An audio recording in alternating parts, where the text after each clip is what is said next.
নমস্কার বন্ধুরা, আমি সুশোভন এবং আপনাদের সবাইকে স্বাগত জানাচ্ছি আপনাদের প্রিয় চ্যানেল অদ্ভুত অথচ বাস্তবের আরও একটি নতুন এপিসোডে। আজ আমরা এমন একটা বিষয় নিয়ে আলোচনা করব যা শুধুমাত্র একটা খবর নয়, বরং আগামী কয়েক দশকের জন্য দক্ষিণ এশিয়ার জিওপলিটিক্স ল্যান্ডস্কেপ বা ভূরাজনৈতিক মানচিত্রকে চিরতরে বদলে দেওয়ার ক্ষমতা রাখে। আমরা আজ কথা বলবো একটা ভূরাজনৈতিক ভূকম্পন বা টেকটনিক শিফট নিয়ে, যার এপিক সেন্টার ভারত হলেও এর কম্পন ছড়িয়ে পড়েছে ইসলামাবাদ, বেজিং, তেহরান থেকে শুরু করে মধ্য এশিয়া পর্যন্ত। আপনারা হয়তো ভাবছেন আমি কোনো প্রাকৃতিক দুর্যোগের কথা বলছি। না, আমি কথা বলছি এক পরিকল্পিত ঝড়ের, এক মাস্টার স্ট্র্যাটেজির, যার কেন্দ্রে রয়েছেন এক ব্যক্তি যাকে ভারতের আধুনিক চাণক্য বলা হয়, শ্রী অজিত দোভাল, ভারতের জাতীয় সুরক্ষা উপদেষ্টা বা ন্যাশনাল সিকিউরিটি অ্যাডভাইজার। সাধারণত যখন আমরা ইন্টারন্যাশনাল ট্রেড, পোর্ট বা রেলওয়ে লাইন নিয়ে কথা বলি, তখন আমাদের মাথায় আসে বাণিজ্য মন্ত্রক বা বিদেশ মন্ত্রকের কথা। কিন্তু আপনারা শেষ কবে শুনেছেন যে ভারতের ন্যাশনাল সিকিউরিটি অ্যাডভাইজার, যার কাজ দেশের সুরক্ষা নিশ্চিত করা, তিনি নিজে দাঁড়িয়ে থেকে কমার্শিয়াল ম্যাটার বা বাণিজ্যিক বিষয় সামলাচ্ছেন? ভাবুন একবার, কেন ভারতের টপ স্পাইস চিফ হঠাৎ করে ইরানের সাথে চাবাহার বন্দরের বাণিজ্য নিয়ে কথা বলছেন? বন্ধুরা, এখানে লুকিয়ে আছে আসল রহস্য। কারণ এই খেলাটা বাণিজ্যের নয়, এই খেলাটা ক্ষমতার। এটা পাকিস্তানকে সম্পূর্ণভাবে ঘিরে ফেলার এক অভূতপূর্ব পরিকল্পনা। এটা ভারতের সেই বহু প্রতীক্ষিত পদক্ষেপ যা পাকিস্তানকে বুঝিয়ে দেবে যে তাদের দিন শেষ। তাই আজ আমার সাথে থাকুন, কারণ আমরা এক এক করে এই দুর্দান্ত পরিকল্পনার প্রতিটি স্তরকে ডিকোড করব। আমরা দেখব কিভাবে ভারত এক অবিশ্বাস্য মাস্টার স্ট্রোকের মাধ্যমে পাকিস্তানকে কূটনৈতিক, অর্থনৈতিক এবং সামরিকভাবে বিচ্ছিন্ন বা আইসোলেট করে দিচ্ছে। চলুন শুরু করা যাক আজকের এই রুদ্ধশ্বাস বিশ্লেষণ। বন্ধুরা, এই বিশাল পরিকল্পনার প্রথম এবং সবচেয়ে গুরুত্বপূর্ণ স্তম্ভ হল চীনকে পাকিস্তান থেকে দূরে সরিয়ে আনা। আপনারা সবাই জানেন, চীন পাকিস্তানের অল ওয়েদার ফ্রেন্ড বা চিরকালীন বন্ধু। চীনের টাকায় পাকিস্তানের পারমাণবিক বোমা থেকে শুরু করে ঘর গেরস্থালি পর্যন্ত চলে। আর এই বন্ধুত্বের সবচেয়ে বড় প্রতীক ছিল সিপিইসি বা চায়না পাকিস্তান ইকোনমিক করিডর, যা চীনের স্বপ্নের বেল্ট অ্যান্ড রোড ইনিশিয়েটিভের ফ্ল্যাগশিপ প্রজেক্ট। চীন এখানে বিলিয়ন বিলিয়ন ডলার বিনিয়োগ করেছে, যা পাকিস্তানকে একটা লাইফ লাইন দিয়ে রেখেছিল। কিন্তু খেলাটা বদলে গেল সাংহাই কোঅপারেশন অর্গানাইজেশন বা এসসিও সম্মেলনের মঞ্চে। ভারত নিঃশব্দে কিন্তু অত্যন্ত দৃঢ়ভাবে চীনের সামনে তিনটি শর্ত রাখে। শর্তগুলো ছিল খুব স্পষ্ট। 1. সীমান্তে তোমরা যে বেআইনি পরিকাঠামো বা ইনফ্রাস্ট্রাকচার তৈরি করেছ তা ভাঙতে শুরু করো। 2. ভারতীয় পণ্যের জন্য চীনের বাজার খুলে দাও, ব্যবসার ভারসাম্য ফেরাও। 3 এবং সবচেয়ে গুরুত্বপূর্ণ শর্ত, পাকিস্তানকে সমর্থন করা বন্ধ করো, সিপিইসিতে নতুন বিনিয়োগ বন্ধ করো। বিনিময়ে ভারত কি অফার করেছিল? ভারতের বিশাল বাজার এবং দীর্ঘমেয়াদী সীমান্ত সমস্যা সমাধানের জন্য আলোচনার টেবিল। চীন যে তার ধুঁকতে থাকা অর্থনীতি নিয়ে চিন্তিত, সে ভারতের এই প্রস্তাবকে উপেক্ষা করতে পারেনি। তারা বুঝেছিল 25-30 বিলিয়ন ডলার যা তারা পাকিস্তানে ইতিমধ্যেই ঢেলেছে, তার ডুবে যাওয়া টাকা। সেই টাকা ফেরত আসার কোনো সম্ভাবনা নেই। কিন্তু ভারতের বাজারে সেই টাকা বিনিয়োগ করলে তার রিটার্ন আসবে অবিলম্বে, আর তার ফলাফল অবিশ্বাস্য। চীন সরকারিভাবে ঘোষণা করে যে তারা সিপিইসিতে আর কোনো নতুন প্রজেক্টে অর্থায়ন করবে না। তারা পাকিস্তানকে স্পষ্ট জানিয়ে দিয়েছে বন্ধুত্ব থাকবে, কিন্তু নতুন পয়সা আর দেওয়া হবে না। বন্ধুরা, এটা একটা সামান্য ঘটনা নয়, এটা ছিল পাকিস্তানের অর্থনৈতিক শিরদাঁড়ায় ভারতের সবচেয়ে বড় আঘাত। চীনকে পাকিস্তান থেকে সরিয়ে দিয়ে ভারত এই অঞ্চলে একটা বিশাল পাওয়ার ভ্যাকুম বা ক্ষমতার শূন্যতা তৈরি করেছে। আর প্রকৃতিতে যেমন শূন্যতা টিকে থাকতে পারে না, তেমনি জিওপলিটিক্সেও শূন্যতা থাকে না। সেই শূন্যস্থান পূরণ করতেই মাঠে নামানো হয়েছে ভারতের ব্রহ্মাস্ত্র অজিত দোভালকে। চীন সরে যাওয়ার ফলে যে শূন্যতা তৈরি হয়েছে তা পূরণ করার জন্য ভারত তার সবচেয়ে বড় তুরুপের তাসটি খেলেছে ইরানের মাটিতে। আমরা কথা বলছি চাবাহার বন্দর বা চাবাহার পোর্টের। বাইরে থেকে দেখলে এটা শুধুই একটা বন্দর, কিন্তু কৌশলগতভাবে দেখলে এটা পাকিস্তানের কফিনে পোতা একটা বড়সড় পেরেক। পাকিস্তানের গোয়াদার বন্দরে বসে চীন আরব সাগরে ভারতের উপর নজরদারি করার স্বপ্ন দেখত। ভারত তার যোগ্য জবাব দিয়েছে গোয়াদার থেকে মাত্র 72 কিলোমিটার দূরে চাবাহার বন্দর তৈরি করে। কিন্তু আসল খেলাটা এখন শুরু হয়েছে। অজিত দোভালের নেতৃত্বে ভারত এই বন্দরের ক্ষমতা গত কয়েক বছরে প্রায় 8 গুণ বাড়িয়ে দিয়েছে। আজ বিশ্বের সবচেয়ে বড় কন্টেনার জাহাজ বা মেগাশিপ এখন নোঙর করছে এখানে। ভারত এখানে একটি ওয়ার্ল্ড ক্লাস ইনফ্রাস্ট্রাকচার তৈরি করেছে। কিন্তু প্রশ্ন হলো, অজিত দোভাল কেন ইরানের ফরেন মিনিস্টার বা সিকিউরিটি চিফের সাথে এই বন্দর নিয়ে কথা বলছেন? কারণ এটা এখন আর শুধু একটা বাণিজ্যিক বন্দর নয়। চাবাহার ভারতের জন্য একটি স্ট্র্যাটেজিক অ্যাসেট বা কৌশলগত সম্পদে পরিণত হয়েছে। এটা ভারতের পশ্চিম প্রান্তের এক অপ্রতিরোধ্য দুর্গ। সবচেয়ে মজার বিষয় হলো, আমেরিকার ইরানের উপর কঠোর নিষেধাজ্ঞা বা স্যাংশন রয়েছে, কিন্তু ডোনাল্ড ট্রাম্পের সময় থেকেই আমেরিকার আইনে একটি বিশেষ ছাড় বা ওয়েভার দেওয়া হয়েছে, যা চাবাহার বন্দরকে এই সমস্ত নিষেধাজ্ঞার বাইরে রাখে। অর্থাৎ আমেরিকাও চায় ভারত এই অঞ্চলে চীনের প্রভাবকে প্রতিহত করুক। ভারত এই সুযোগের সদ্ব্যবহার করে রুপি রিয়েল মেকানিজমের মাধ্যমে ইরানের সাথে বাণিজ্য চালিয়ে যাচ্ছে, ডলারকে সম্পূর্ণভাবে বাইপাস করে। এর মাধ্যমে ভারত শুধু পাকিস্তানকে নয়, আমেরিকার অর্থনৈতিক আধিপত্যকেও একটি সূক্ষ্ম বার্তা দিয়েছে।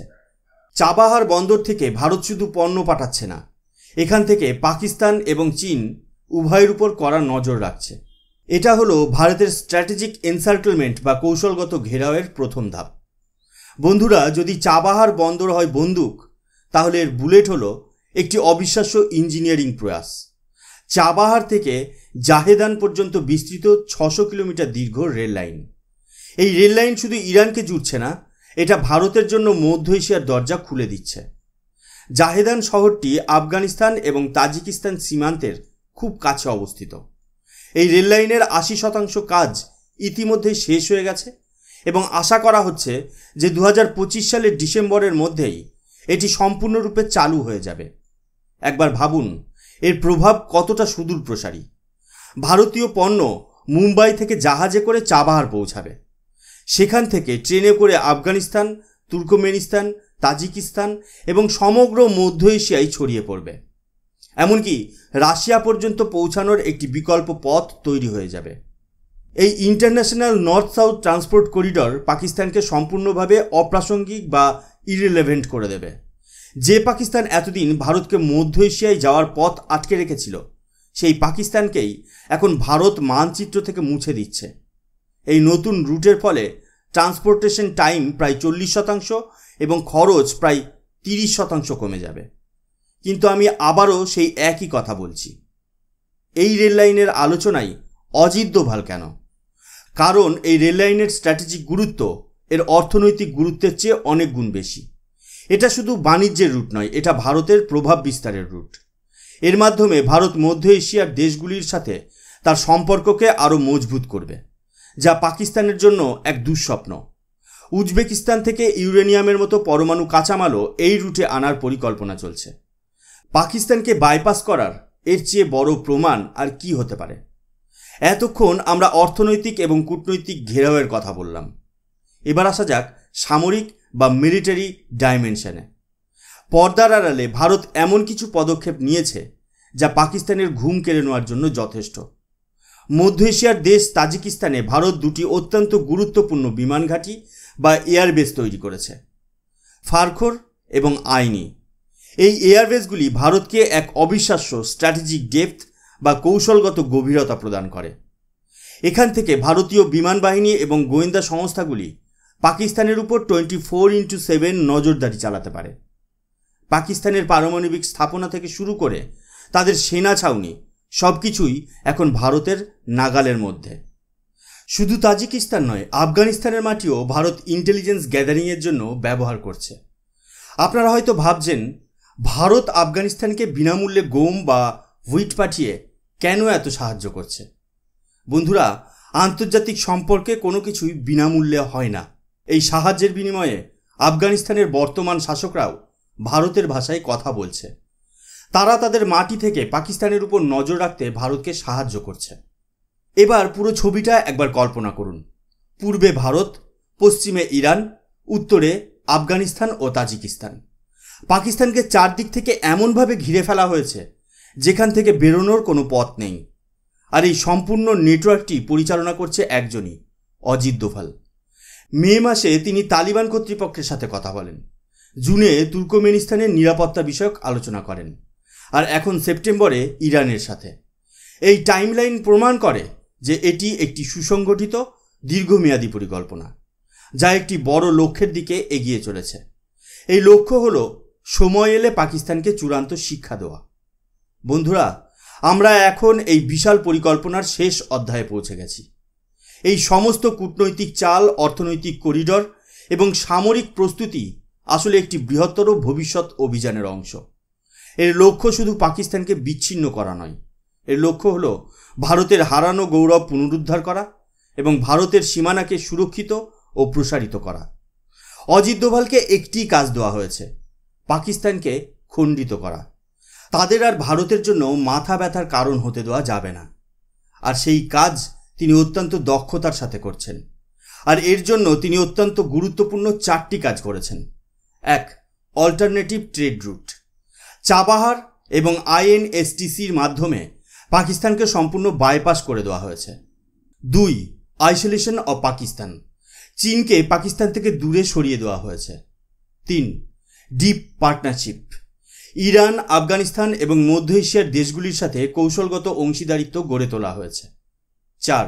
মিলিটারি এনসার্কেলমেন্ট।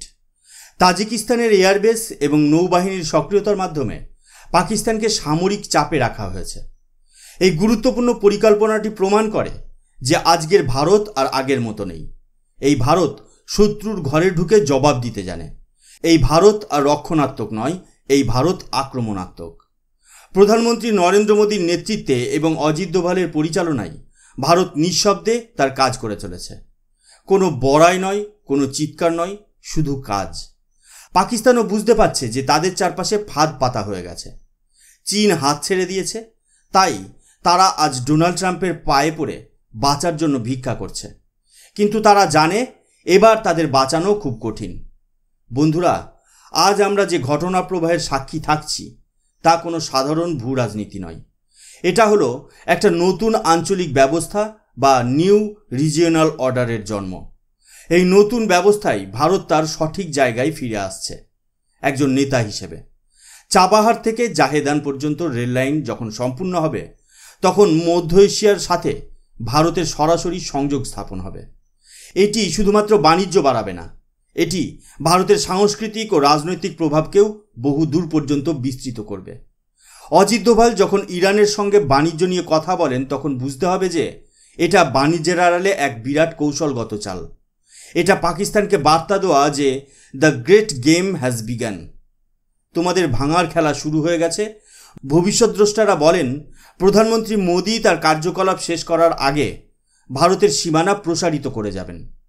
পূর্ব ও পশ্চিম দুই দিকেই ভারতের প্রভাব বাড়বে। আর এই স্বপ্নকে বাস্তবায়িত করার দায়িত্ব দেওয়া হয়েছে অজিত দোভালের কাঁধে। আগামী কয়েক মাস অত্যন্ত গুরুত্বপূর্ণ হতে চলেছে। আমরা এক নতুন ভারতের উদয় হতে দেখছি, এক শক্তিশালী, আত্মবিশ্বাসী এবং নির্ণায়ক ভারত। আজকের এই বিশ্লেষণ আপনাদের কেমন লাগলো তা অবশ্যই কমেন্ট করে জানাবেন। ভিডিওটি ভালো লাগলে লাইক এবং শেয়ার করতে ভুলবেন না। আর আপনি যদি অদ্ভুত অথচ বাস্তবে নতুন হন, তাহলে চ্যানেলটি সাবস্ক্রাইব করে আমাদের পরিবারের অংশ হয়ে উঠুন। আমি সুশোভন আজকের মতো বিদায় নিচ্ছি। সবাই ভালো থাকবেন, সুস্থ থাকবেন। জয় হিন্দ, জয় ভারত।